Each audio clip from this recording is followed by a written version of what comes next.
Local Congress కల్తీ కాంగ్రెస్ వాళ్ళు చెప్తే నమ్ముతలేరని చెప్పి ఢిల్లీకి వెళ్ళి టూరిస్టులను తీసుకొచ్చింది. హైదరాబాద్కి ఆ రోజు అశోక్ నగర్కి ఢిల్లీకి వెళ్ళి అధిష్టాన పుత్రుడు రాహుల్ గాంధీ వచ్చిండు. వచ్చి హైదరాబాద్ నడిబొట్టున కూర్చొని చాయ్ తాగిండు, బిస్కెట్లు తిన్నాడు, మనకు కూడా కొన్ని బిస్కెట్లు వేసిండు. ఏమన్నాడు? 2 ఉద్యోగాలు, 2 ఉద్యోగాలు బీకేయండి, కేసీఆర్ది కేటీఆర్ది ఉద్యోగం బీకేయండి, ఒకటే సంవత్సరంలో 2 లక్షల ఉద్యోగాలు ఇస్తా అన్నాడు. అన్నాడా లేదా? మీరు కింద మర్చిపోతే ఒక్కసారి ఆ స్క్రీన్ మీద రాహుల్ గాంధీ ట్వీటు తెలుగులో పెట్టాలని కోరుతా ఉన్నాం. అరే కూర్చోండి, మధ్యలో మీరు కూర్చోండి, జర కూర్చోండి, మధ్యలో ఉన్న వాళ్ళందరూ కూర్చోండి, కూర్చోండి, కూర్చోండి, కూర్చోరా నాయన. ఇది రాహుల్ గాంధీ ఆ రోజు వేసిన ట్వీటు. ఒక్కసారి చూడాలి మీరందరూ కూడా. ఏమన్నాడు?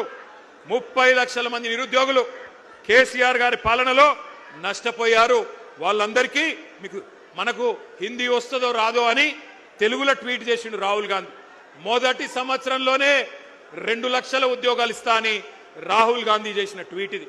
ఇవాళ నేను అంటా ఉన్నా, రాహుల్ గాంధీ గారు, నీకు తెలుగు రాదని మాకు తెలుసు, నీకు తెలివి లేదని కూడా మాకు తెలుసు, నీకు భాష రాదు, మా బాధ తెలియదు, నీకు మా భాష రాదు, మా బాధ తెలియదు.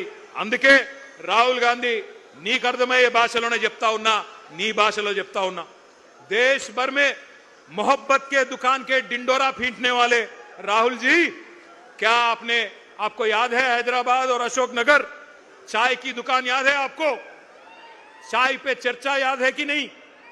जहां आपने 3 साल पहले बेरोजगारों से झूठे कस्में आपने खाई, झूठे वादे किए, वहीं से जहां आपने एक तस्वीर लेके ट्विटर में डाल के हमारी युवा को बहकाया, तकदीर बदलने का वादा किया, जहां उन्होंने आपको पूरी तरह से तहे दिल से आपका शुक्रिया अदा किया।